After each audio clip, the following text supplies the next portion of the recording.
roundtable discussion, I think it's any of the non-BN parties, anyone who claims to be pro-rakyat, pro-reform, we are going on a pro-rakyat, pro-reform agenda.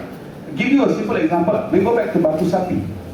If both the parties had the same objective to kick what appears to be a non-reform, non-pro-rakyat MP out, or okay, he had died already, and to put in place someone who's pro-reform and pro-rakyat. If that was their sole objective, they could have gone to the table, said, let's do an objective analysis and pick the better fella. And you put the best candidate you have against them. But obviously, there was no meeting of the minds there. All right? Each party was pushing its own agenda and not the agenda of the rakyat. So when we go to the round table, we go with a pro-rakyat, pro-reform agenda.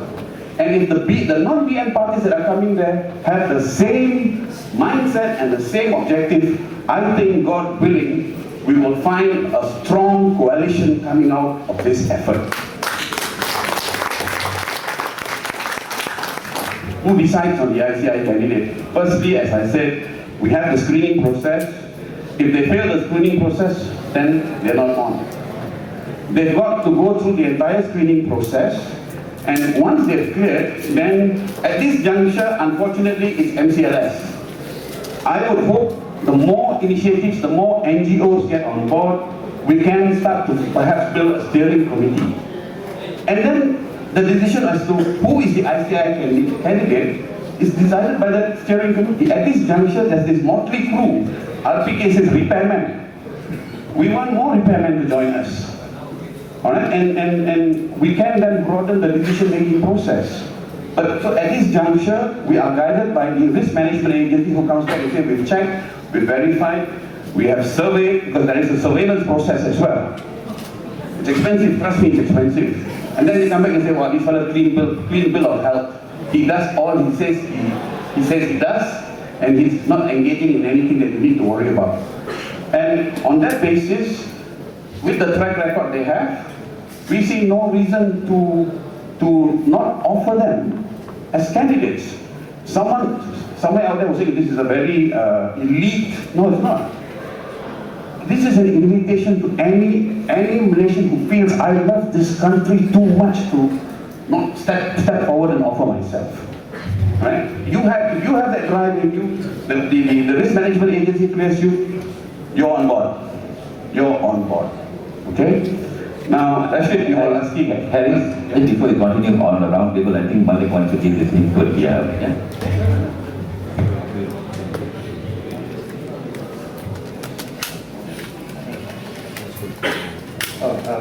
Sorry, just a quick aside first. Listening to Harris, I'm beginning to feel like a slave in an auction. Best product. You can check my teeth and my muscles. I'd like to speak to the question about going head-to-head with political parties. I think that's a very, very important question.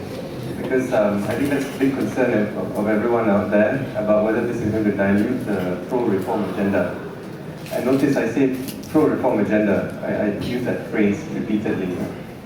Okay, now, Harris has said his piece, but I think, and also to speak to the question of who decides the candidates, right? I think ultimately, in as much as MCLM might have its views, it will also come back to the candidates themselves. So, honestly, as I said earlier, if I see some traction on what we're doing here, to some extent we've achieved our aim. Because I think there's a need for refocusing and redirecting of attention to themes, right? And if honestly the candidate that's being suggested is good, and I'm not about to say that there aren't better people than me, more suited people, and it comes back to so many different considerations ultimately, and this journey over the next 2 or 3 months, as much time as we have, is going to help us understand that a bit better. So in as much as MCLM has its views and its positions that it wants to seek and wants to take, that ultimately comes back to the Barisan Rakyat independent candidates. And we each have our positions on that. Right? And I said to you earlier, and I stand by what I said, it is not my intention to dilute any pro-reform movement. I don't want to be standing in the way of any positive changes. And ultimately, it will come back to what I think at that stage is the right thing to do. And I think to that extent, you have to have faith in me, in being able to make that decision, because ultimately we're not in this for personal power or ambition or whatever it is in that sense. I mean, honestly, I think if there is positive traction on the issues that we want to confront, and we hear what being said, what's being said is the right thing to be said, and we think that the candidates have been suitably screened and vetted and so on, I mean, there's a role for us in other things as well. Right? So I'd like to make that very, very clear. But at the same time, I'm not going to be apologetic for standing up and saying I want to offer myself in that sense. And this is not to be taken as any indecisiveness on my part as to my decision to stand. But ultimately, if we start off this process by saying it's for the rakyat, then ultimately it is for the rakyat. It's not for me personally. And at the end of the day, it comes back to that. So we'll sit down, we'll decide whether that's a good thing to do or not, whether we want to push this or not. If the person who's being proposed is really not the best and it's obvious, then maybe we might say, we don't think this is a good idea. Voter sentiment seems to be going this way rather than that. Are you sure you want to do this? But more than that, I can't give you any specifics at this juncture, nor do I think, do I think that I should. But I think you have to, if you can support this initiative, then you should have faith in the conscience of the people here as well, to do the right thing when it comes. Thank you.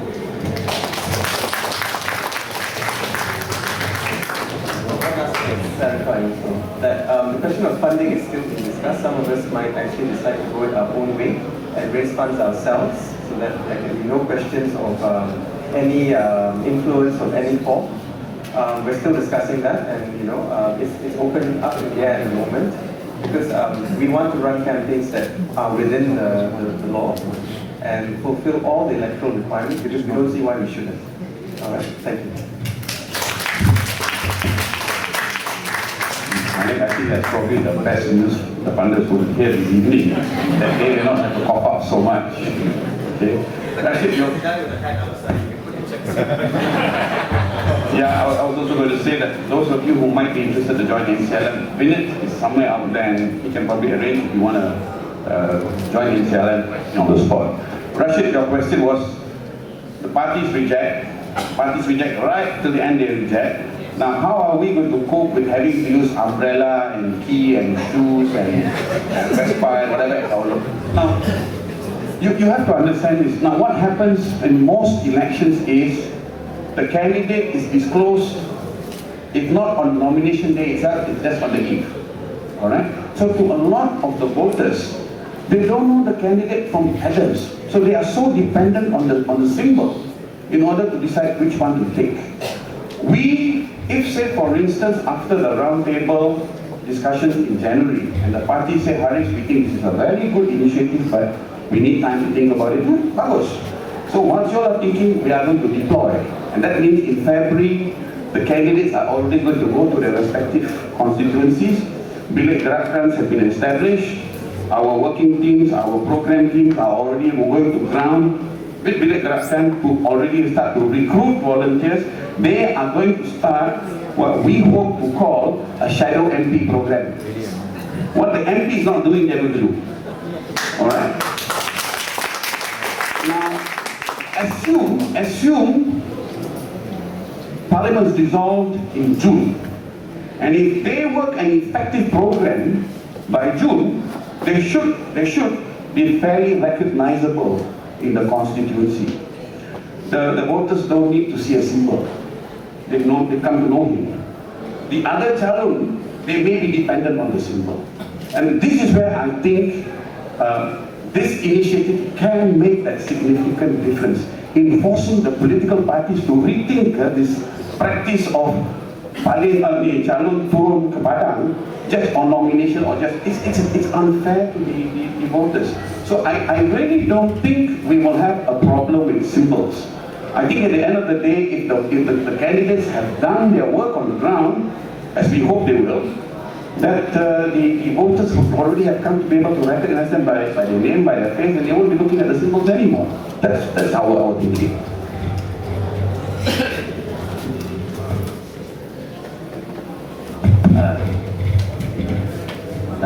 do justice. Yeah, Johan and they were standing up earlier. Before I forget, there's a team doing voter registration outside too, and later on, with those who have not really registered, I don't think any of you are that category, but just in case, we've got a voter registration outside. Hi, my name is Johan. I have two questions to the two candidates. I think when push comes to shove, at the end of the day, would you stand for a three-corner fight? Because there have been some fears that candidates having gone to the ground, having all the groundwork done, and they find a candidate which is from the Pakatan side, which is acceptable to them, and they might say, well, no, I'm not going to fight against him. So then it all will be lost. So my question is, at this point, before you even know your candidates, whoever's going to be pushed by Pakatan riot, would you stand for three-corner fight? The second question is to Haris. It's wonderful you're doing this for the parliament, but again I say you must please consider doing this for the state level as well. Thank you. Your name, please. David Kimes, Friends of Pakatan Rakyat. So, from what you described, there are sort of three main groups here. You've got MCLM, you've got the candidates, and you've got the parties. I was going to say the non-BN parties you described them. So, MCLM is driven by the People's Voice and the People's Declaration. Malik, as I guess a candidate here, you've mentioned a pro-reform agenda, and of course the parties themselves have their own policies. So before election day, I'm assuming that you're going to align the candidates with the declaration, and it's saying that the parties have to be aligned with the declaration as well. So how is that actually going to be occurring on a practical level? And by that I mean, are you suggesting that they sign a document of some sort? Because at the end of the day, I personally don't know you, and I'm sure you've done great work, but what we're banking on is the fact that you support the values that are espoused by MCLM. So despite the fact that you say you're not going to be a stooge or anything else of that sort, what we really want to know is that you support the values that are espoused by this particular group. So on a practical level, that might be a different story. As to, you could say we all support the abolition of the ISA, there are different ways of doing it. So that leads to the second part of my question. So what happens before the election, so to speak, and what happens after? We all have these values that, assuming all of them subscribe to the same People's Declaration, and you have candidates, of course, which have their own views on how that should be implemented. So what will MCLM do post-election day, assuming some of the candidates have come into power, and will you be monitoring them as such, or will you be giving them instructions, or not? How does interaction work? Thank you. Next question here. Assuming the candidate wins, right? Your name, please. My name is Yong. Assuming the candidate wins under the banner of one of the political parties, then during the functioning of his duties afterwards, does he owe any allegiance to the party that he campaigns under, or who campaign for him, and so on?